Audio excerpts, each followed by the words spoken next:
teman-teman semuanya dimanapun kalian berada, semoga tetap dalam keadaan sehat dan cerdas ya, amin.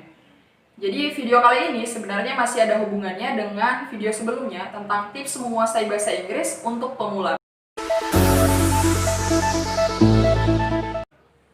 Ada beberapa orang yang sempat curhat ke saya di Instagram bahwa mereka tuh pengen banget lancar berbahasa Inggris, tapi bingung mau mulai dari mana. So, here we go. Jadi poin yang pertama itu usaha, teman-teman. Kita tuh pengen banget lancar berbahasa Inggris, tapi usaha kita nihil gitu ya. Kita punya keinginan yang cukup besar untuk lancar berbahasa Inggris, tapi kita nggak mengimbanginya dengan usaha yang sebanding dengan keinginan yang cukup besar ini. Jadi poin yang pertama, usaha sama keinginan itu harus sebanding, harus seimbang. Oke? Next, poin yang kedua adalah jujur sama diri sendiri. Bahasa kasarnya tuh ngaca. Ya ngaca dong gitu ya. Jadi kita harus sering-sering ngaca, udah sejauh mana sih usaha kita, udah ada peningkatan belum usaha kita.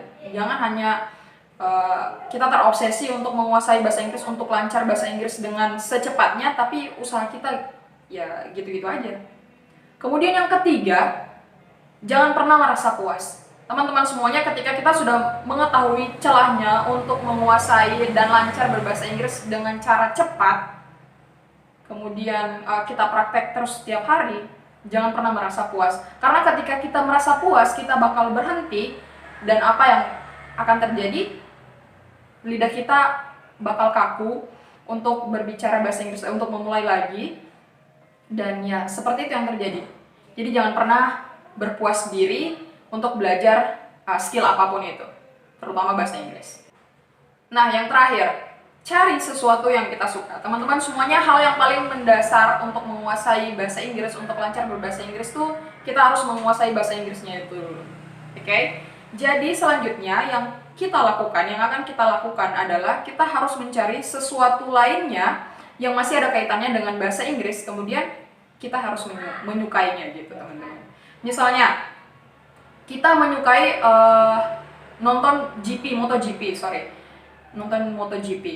Nah, di MotoGP ini selain untuk memicu adrenalin, dia juga memicu analisis kita, apa sih yang diomongin gitu kan, kalau misalnya di MotoGP tersebut berbahasa Inggris.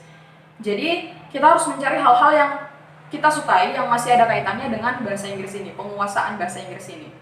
Next, kalau misalnya kita suka baca, kita harus mencari bahan bacaan yang tidak membosankan, teman-teman. Saya sendiri termasuk orang yang bosan membaca artikel panjang, kemudian berbahasa Inggris juga. Saya cukup bosan akan hal itu. Makanya cara untuk ngakalinnya, saya mencari bahan-bahan bacaan lainnya, misalnya puisi-puisi yang berbahasa Inggris. Saya beli bukunya di Gramedia. Ini misalnya kayak gini ya. Beli bukunya di Gramedia, kemudian saya baca, dan saya ucapkan apa yang saya baca. Misalnya, di sini tertulis, you still force yourself on me in my mind. It's like it's far away to feel this need. Jadi apapun yang kita baca di buku gitu, atau di artikel manapun, atau di HP gitu ya, kita harus ucapkan. Karena kenapa, teman-teman? Ini sebagai latihan untuk lidah kita. Jadi kita nggak perlu capek-capek untuk menghafal tongue twister yang kita dapat dari YouTube. Kita cukup mencari bahan bacaan, kemudian apa yang kita baca, kita ucapkan. Oke?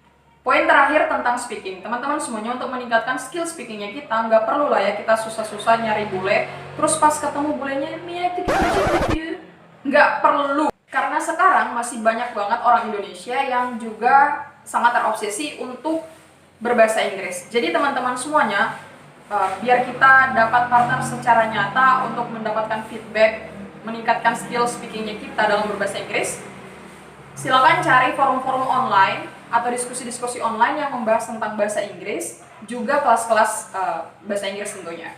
Jadi nggak ada alasan lagi buat kita semuanya untuk nggak lancar berbahasa Inggris, untuk malas belajar bahasa Inggris. Karena kenapa? Kalian bakal ketinggalan zaman. Semoga video ini bermanfaat. Kalau ada pertanyaan lagi tentang bahasa Inggris, silakan komen di bawah. Jangan lupa subscribe, like, and share sama teman-temanmu yang mungkin masih kesulitan untuk berbahasa Inggris.